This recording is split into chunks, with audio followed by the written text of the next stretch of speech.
I'm sitting here thinking about how to put my feelings on Kill la Kill into words, and it's not easy. There are times in my life when I seek to ponder the intricacies of the human psyche, to explore the depths of my mortal being, seeking to one day find what it is that truly matters in my time here on Earth. And other times I simply want to partake in skimpily dressed anime girls beating the glob out of each other to the tune of heavy drums, electric guitar riffs, and Nazi fascism.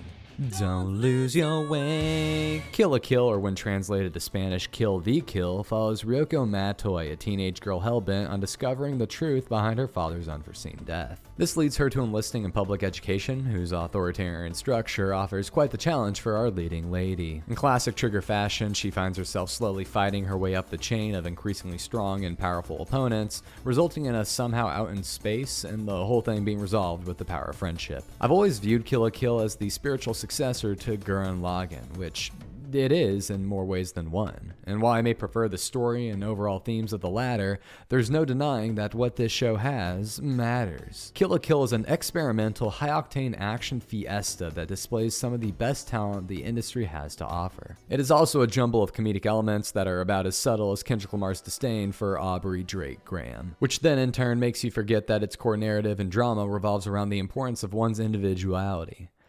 Yeah, it has a lot of things going for it, which would normally have me super worried. Shows as ambitious as this one oftentimes get lost in the sauce, or try to bite off more than they can chew, resulting in the overall product suffering from a lack of identity.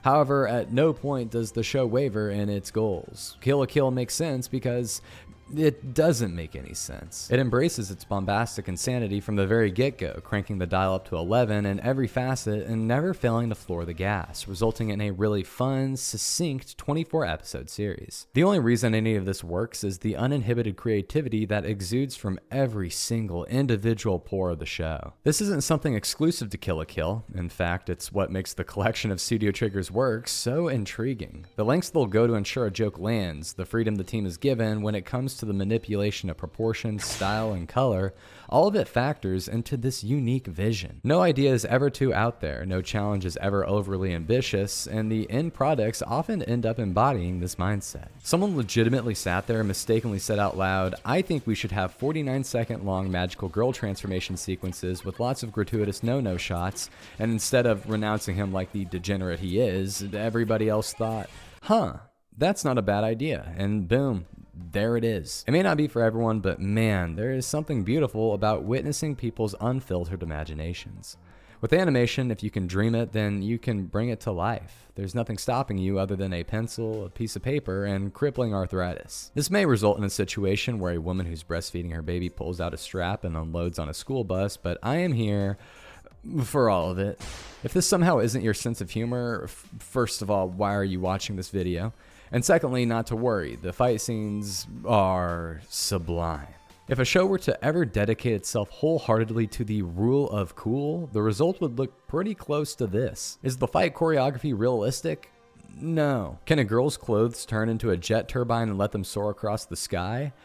I wish, but still, no. But holy moly, does it look cool. This is yet again another byproduct of the team's disregard for realistic accuracy. While it may not be a fit for every production, letting animators manipulate the reality of this fictional world to the nth degree opens the door for endless possibilities, whose dividends are the most obvious during the aforementioned fight sequences. The audience is kept on their toes, trying to guess what ingenious development will arise next, only to have their expectations completely toppled again and again. Individual characters are also major benefactors from this ideology. Both our heroes and villains have these overwhelming personalities, and one way or another, leave their presence known. This could very well be a major downfall if the writing was below par, but other than this annoying pink demon spawn, none overstay their welcome, thanks in part to the short runtime and quick pacing of the show.